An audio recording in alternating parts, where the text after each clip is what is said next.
రాజకీయాలకు అతీతంగా యాదవ కులస్తులు రానున్న రోజుల్లో మరింత బలోపేతం కావాలని కాంగ్రెస్ పార్టీ నాయకులు అప్పం కిషన్ అన్నారు. స్థానిక సంస్థల ఎన్నికల్లో గెలుపొందిన సర్పంచ్లు, ఉప సర్పంచ్లు, వార్డు మెంబర్లకు యాదవ సంఘం ఆధ్వర్యంలో జయశంకర్ జిల్లా కేంద్రంలో సన్మాన కార్యక్రమాన్ని ఏర్పాటు చేశారు. ఈ సందర్భంగా శాలువాలతో వారిని సన్మానించారు. పార్టీలకు అతీతంగా యాదవ కులస్తులు ఇటీవల జరిగిన స్థానిక సంస్థల ఎన్నికల్లో మెజార్టీ స్థానాలు గెలవడం జరిగిందని, రాబోయే రోజుల్లో మరింత బలోపేతం కావడానికి యాదవ సంఘం కృషి చేస్తుందని తెలిపారు. భూపాలపల్లి జిల్లాలో యాదవుల ఐక్యత మరి వాళ్ళ బలంగా ఉందని చెప్పక తప్పదు.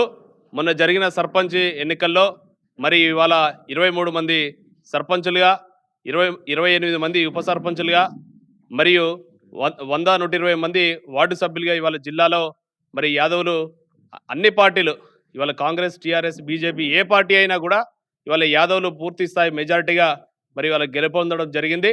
మరి జిల్లాలో అఖిల భారత యాదవ్ సంఘం తరఫున ఇవాళ జిల్లా అధ్యక్షులు పెద్దలు సంపదన్న నాయకత్వంలో మరి వాళ్ళందరికీ సన్మాన కార్యక్రమం ఏర్పాటు చేయడం జరిగింది. దీనిలో భాగంగా యాదవులు ఏ రాజకీయ పార్టీ అయినా పర్వాలేదు, కానీ యాదవులు బలోపేతం కావాలి. రాబోయే రోజులలో యాదవులకి మరి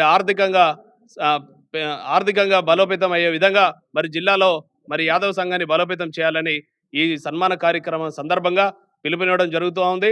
మరి వాళ్ళ రాజకీయాలు ముఖ్యం కాదు, కులం ముఖ్యం. కులమే మన బలము.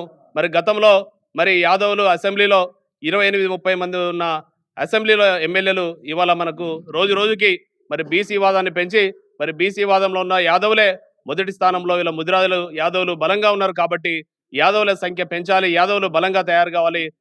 గ్రామాన యాదవ సంఘాన్ని మరి కమిటీలు పూర్తి స్థాయిలో వేసి మరి రాబోయే ఎన్నికల్లో యాదవులు ఎమ్మెల్యే స్థాయిలకు మరియు ఎదగాలని కోరుకుంటా ఉన్నాం.